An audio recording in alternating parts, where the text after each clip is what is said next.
and general stores, tea house and vada pav center, automobiles, collection, constructions, Nehru Nagar, Vijapur road, Solapur.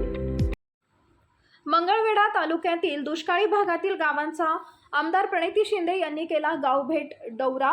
Tanker व जनावरांकरिता चारा छावणी चालू करण्याबद्दल जिल्हाधिकाऱ्यांकडे केली मागणी. दिनांक 6 मार्च 2024 रोजी मंगळवेढा तालुक्यातील दुष्काळी भागातील गावांचा आमदार प्रणिती शिंदे यांनी गावभेट दौरा केला.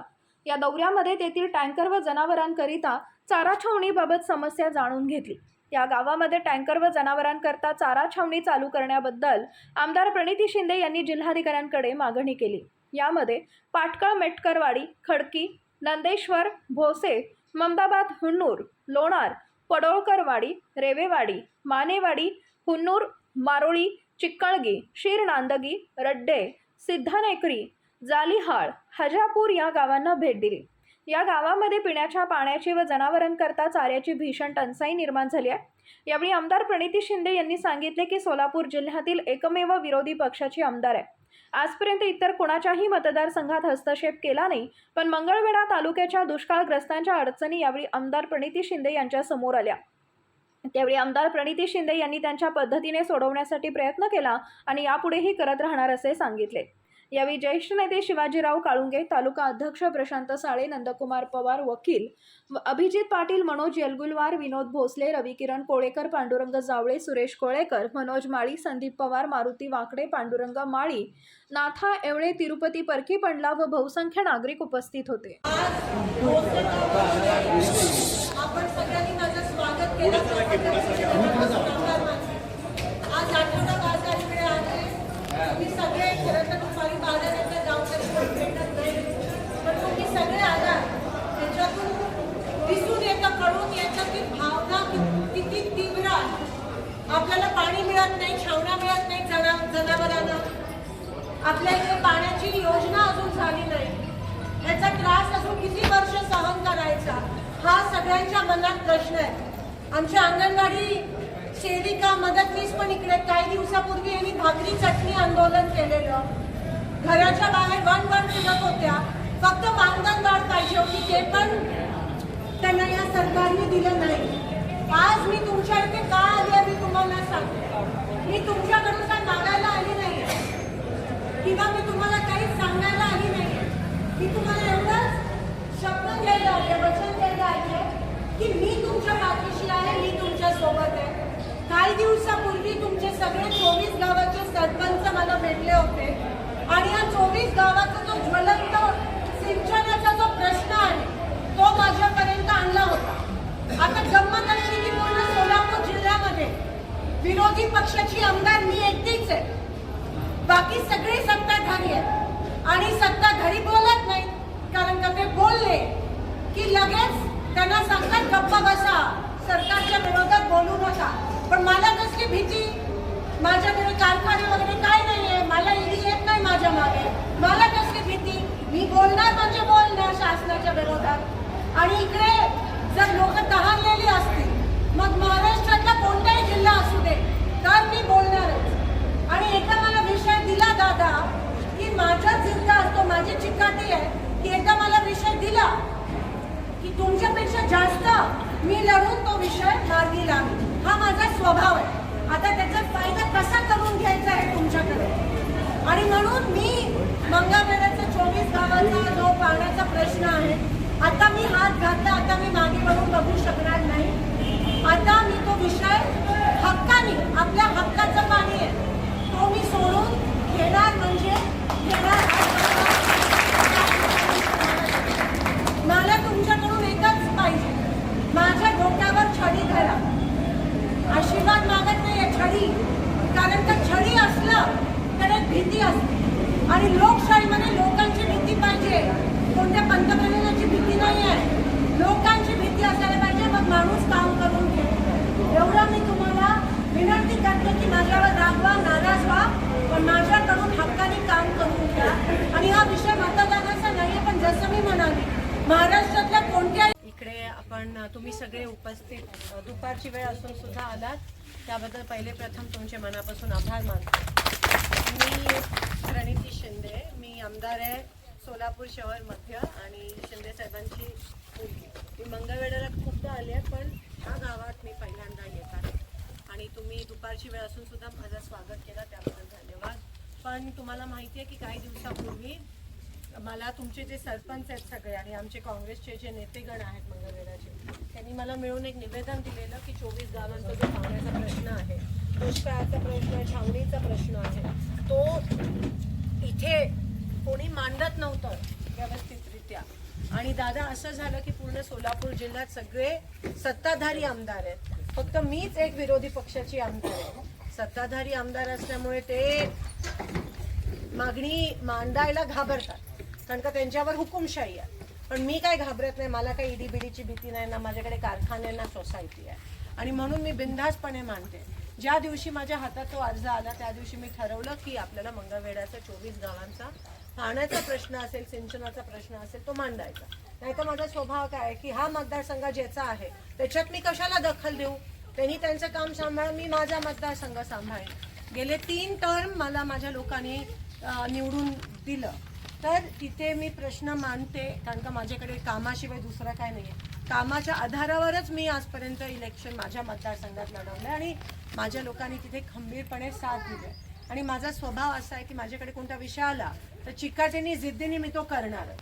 म्हणजे तुम्ही नाही म्हणाला तरी मी तो करणारच आणि तुमच्या मागे लागून, सरकारच्या मागे लागून तो प्रश्न मी सोडत. दुपारी तुम्ही माझं स्वागत केलं त्याबद्दल तुमचे मनापासून आभार मानतो. 24 गावांचा पाणी प्रश्नाचा जो विषय आहे त्यासाठी मी आज गाव भेट, मला तुमचे सगळ्यांचे सरपंच भेटले होते, पण जोपर्यंत आपण गावात जाऊन वस्तुस्थिती काय बघत नाही तोपर्यंत काम नाही करू शकत. आणि म्हणून माझी ही सवय की डायरेक्ट लोकांमध्ये येऊन भेटणार. म्हणून मी दादांना विनंती केली की आपण 24 गावांचा दौरा काढून लोकांच्या मनाची काय आली अडचण आहे, लोकांना खरं त्रास काय होते तो बघूया. आतापर्यंत मी इथे आली नव्हती, कारण का मी माझा मतदारसंघ सांभाळत होते आणि मला असं वाटलेलं की तुमचे आमदार करतील काहीतरी आज न उद्या, पण अकार्यक्षम ठरले. पूर्ण सोलापूर लोकसभा किंवा जिल्ह्यात मी एकमेव विरोधी पक्षाची आमदार आहे, बाकी सगळे भाजपचे किंवा तिकडे ईडीची भीती जाऊन गेलेले. मग ते तर प्रश्न उचलणार नाही, कारण का ते त्यांच्याच लोकांच्या विरोधात कसे बोलतील. म्हणून एकमेव मीच राहिली जी प्रश्न विधानसभेत उठवू शकते आणि जे सरकारच्या विरोधात बोलू शकते. आणि म्हणून मी ठरवलं की मतदारसंघ कोणाचाही असू दे, जर लोक त्रस्त आहेत, जर लोकांना त्रास होतोय, जर माझ्या मानेवाडीत लोकांना पाणी नसेल मिळत, जनावरांना छावणी आणि चारा नसेल मिळत, तर मग मी बोलणार. आणि फक्त मानेवाडीचा विषय नाही, महाराष्ट्रात कुठेही जर असा त्रास होत असेल तर मी बोलते विधानसभेत. आणि त्यांच्या नाकावर टिचून मी एकमेव जी, आम्ही 3-4 महिलाच आहोत ऍक्च्युली विधानसभेत जे बीजेपीच्या विरोधात बोलतो, कारण का मला ईडीबीडीची भीती नाही आहे. माझ्याकडे काही कारखाना नाही, सोसायटी नाही, काय नाही, म्हणून ते मला काय करू शकत नाही. म्हणून मी बेधडक त्यांच्या विरोधात बोलते. माझा आवाज पण दाबायचा ते प्रयत्न करू शकत नाही आणि म्हणून मी तुमचा आवाज ऐकायला आज या ठिकाणी आली. गावाची जे काही अडीअडचणी आहेत त्या मांडल्या. अगदी एकदम बाहेर टाकलेलं असं एक गाव आहे, एकदम पलीकडे, एकदम दुष्काळग्रस्त आहे, तोटाला आहे आणि खूप वंचित, जसं तुम्ही म्हणाला सगळ्या सुविधांपासून वंचित राहिलेलं हे गाव आहे. आणि आज मी इथे आली कारण का काही दिवसापूर्वी या 24 गावाचा प्रश्न तुमचे सगळ्या सरपंच जे आहेत त्यांनी मला मांडलेला, माझ्याकडे येऊन मांडला होता आणि त्यामुळे मी विधानसभेत हा प्रश्न मांडू शकली की 24 गावाचा जो मंगळवेढा तालुक्याचा जो विषय आहे तो एवढा तीव्र आहे, तुमच्या भावना पण तीव्र आहेत, पण दुर्लक्षित होत आहे. खरं तर सोलापूर जिल्ह्यामध्ये मी एकमेव विरोधी पक्षाची आमदार आहे, बाकीचे आमदार बोलतच नाही, कारण का त्यांच्या सरकारबद्दल कसं बोलणार म्हणून मी बिनधास्त बोलते. आणि माझ्या मागे काही ईडी काय नाही, कारण का माझ्याकडे कारखाने सोसायटी. म्हणून जिथे लोकांवर अन्याय होतो तिथे मी बोलणार, नाहीतर सत्तेत राहून आमदार राहून उपयोग काय. आणि म्हणून जरी माझ्या मतदारसंघातला नसला, मंगळवेढा तालुका असला, सोलापूर लोकसभा असेल किंवा महाराष्ट्रात महाराष्ट्रात कुठेही जर लोक त्रस्त असतील तर आजपर्यंत मी ते विषय विधानसभेमध्ये मांडले आणि मी तुमचा विषय मांडला, 24 गावांचा विषय मांडला त्या ठिकाणी की इथे दुष्काळ एवढ्या मोठ्या प्रमाणात आहे, उपसा सिंचन योजना झाली पाहिजे, छावण्या मिळाल्या पाहिजेत, टँकर मिळाले पाहिजे. पण तिकडे आपला लढा विधानसभेत मांडून संपत नाही, त्याच्या पुढे पण आपल्याला हा लढा चालू ठेवायचा. आणि मी तुम्हाला आज त्यासाठी आली की मला तुमच्याकडून जाणून घ्यायचं होतं की काय काय अडचणी आहेत आणि खास करून मंगाबादच्या काय काय अडचणी आहेत आणि तुम्हाला शब्द द्यायला आली की मी तुमच्या सोबत आहे. एकदा कोणत्याही गोष्टीत मी हात घातला विषयात तर माझी जिद्द असते आणि चिकाटी असते, मग मी विसरत नाही तो विषय. आणि जोपर्यंत तो विषय मार्गी लागत नाही, सुटत नाही, तोपर्यंत आता ह्या विषयात मी लक्ष घालणार आहे. मला तुमच्या पुन्नूर गावाला भगिनींनो, मातांनो आणि सर्व वडीलधारी मंडळी आणि लोकांची अडीअडचण ऐकून घेण्याचा हा दौरा आहे. कारण त्या 24 आणि 11 असे 35 गावाचा विषय जो मी विधानसभेत मांडला परवा, तुमच्या अडीअडचणी ऐकण्यासाठी आज मी इथे आली होती. पीक विम्याचा, ऐरणीवर आलेला प्रश्न आहे, पाण्याचा आहे, जनावरांच्या छावणीचा प्रश्न आहे. असं असताना निवडणूक मध्ये आणणं किंवा मतं मागायला येणं हे मला कुठेतरी योग्य वाटत नाही. कामकाजात लक्ष दिलं नव्हतं कारण का आम्ही आमदार आमचं क्षेत्र बघतो आणि दुसऱ्यांच्या हातात आमचं काय काम आहे असं एक आदर सन्मान म्हणून आपण दुसऱ्या ह्याच्यात पडत नव्हतो. पण काही दिवसापूर्वी तुम्ही सगळे सरपंच मला भेटलात आणि मला हा विषय दिलात आणि नेमका माझा असा सवय की कोणताही विषय माझ्यापाशी आला तर तुम्ही जिद्दीने चिकाटीने नाकावर टिचून तो करत असतो. मग एकदा त्या विषयात पडली तर मी मागे हटत नाही. आणि दुसरी गोष्ट अशी की सोलापूर जिल्ह्यात, पूर्ण सोलापूर जिल्ह्यात विरोधी पक्षाची म्हणजे काँग्रेस पक्षाची आमदार मी एकटीच आहे. म्हणून जर लोकांचे अडीअडचणीचे प्रश्न असतील तर ते लोक तर मांडणार नाहीत कारण का ते सत्ताधारी आहेत. म्हणून त्यांच्याच मिनिस्टरच्या विरोधात ते कसं बोलतील, त्यांच्याच नेत्यांच्या विरोधात ते कसे बोलतील, म्हणून ते मांडत नाहीत विषय, मलाच मांडावे लागतात. आणि म्हणून मी जिद्दीने तो विषय परवा विधानसभेत मांडला. पण दुसरी बाजू ही आहे की आजकाल विधानसभेत विषय मांडून पण कामं होत नाहीत कारण का मंत्री सगळे निगरगट्ट झाले. सत्तेसाठी रात्रंदिवस हालचाल करतील पण एकदा सत्तेत आल्यानंतर लोकांचे जे प्रश्न आहेत ते सोडवण्यासाठी रात्रंदिवस हे एक करत नाहीत. हे फक्त 50 खोके मिळवण्यासाठी रात्रंदिवस एक करतील. पण लोकांना साधे छावणीची बिलं पण निघाली नाहीयेत अजून. आमच्या अंगणवाडी सेविकांचे 500 रुपये वाढ होत नाहीये. ज्यांचे डूल अडकले त्यांना पण 500 रुपये मिळत नाहीयेत. अशा ज्यांना आपण मायबाप सरकार म्हणतो ते मायबाप फक्त 2-3 करोडपतींचा मायबाप आहे. तुमचं मायबाप ते सरकार राहिलं नाही. आणि मला ह्या गोष्टीचं वाईट वाटतं की गेली 10 वर्ष, मागची 10 वर्ष तुम्ही बीजेपीला मतदान केलं, काही लोकांनी, तुम्ही नाही काही लोकांनी. पण त्यांचे खासदार इतके अकार्यक्षम ठरले की त्यांना प्रत्येक वेळेस खासदार बदलावा लागला. ह्या वेळेस पण मागच्या दोघांना माहित नाही तिकीट मिळतात त्यांचं त्यांना, मला माहित नाही, मी आपलं म्हणते.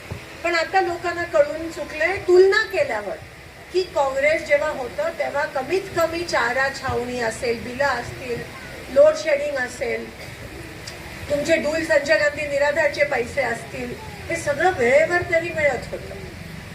कमी काळांना पण वेळेवर मिळत होतं. महागाई एवढी वाढली नव्हती, रोजगार मिळत होते आणि सगळ्यांना वाटलं की हे लोक आल्यावर सगळं होईल.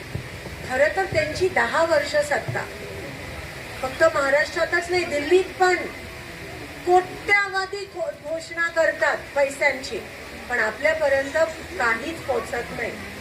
50 पैसे पोचतात पण 2 रुपये त्यांच्या खिशात पोचतात. आजकाल महाराष्ट्रामध्ये खाजगीकरण इतकं चाललंय की आता महाराष्ट्रच गुजरातला देखील चालवण्यासाठी असं मला वाटतंय. कारण का अनेक वर्षापासून हा प्रश्न सुटला नाहीये, आपण मान्य करतोय. आणि मध्यंतरी तुम्ही मला संधी दिली, हा प्रश्न माझ्याकडे आणला आणि हा प्रश्न मी विधानसभेत मांडला. आता अडचण अशी आहे की विधानसभेत आम्ही, विधानसभा म्हणजे केवढी मोठी आहे ती विधानसभा, एक आमदार तिकडे निवडून येतो 5 लाखांमध्ये आणि जातो. त्या विधानसभेमध्ये हल्ली बोललं तरी दखल घेतली जात नाही. कारण त्या समोरचे म्हणजे जे सत्ताधारी मंत्री आहेत ते एवढे निगलगट्ट झाले. दुसरी अडचण अशी आहे की सोलापूर जिल्ह्यामध्ये विरोधी पक्षाचा आमदार मीच आहे एकमेव काँग्रेसचा. बाकी सगळे भाजपचे आणि ईडीचे. आणि एकही आमदार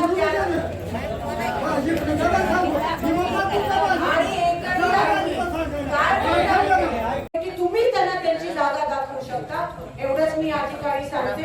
आणि मी कामाला लागले भीमरावदादा, मी कामाला लागले, चिकाटीने कामाला लागले. तुमचा प्रश्न सोडवल्याशिवाय मी मागे हटणार नाही एवढंच या ठिकाणी सांगते. तुम्ही सगळे आलात, तुम्ही जमला, तुम्ही ऐकून घेतलं त्याबद्दल तुमचे मनापासून आभार मानते आणि इथे थांबते. धन्यवाद. Jai Hind. Paras mobile accessories and electronics, mobile व टी व्ही रिपेरी, मोबाईल व सर्व डिश रिचार्ज. आमचा पत्ता 34/2/39 70 फूट road, new Pachhapeth, Solapur. Mobile number 77 44 99 66 58 आणि 95 45 46 84 73.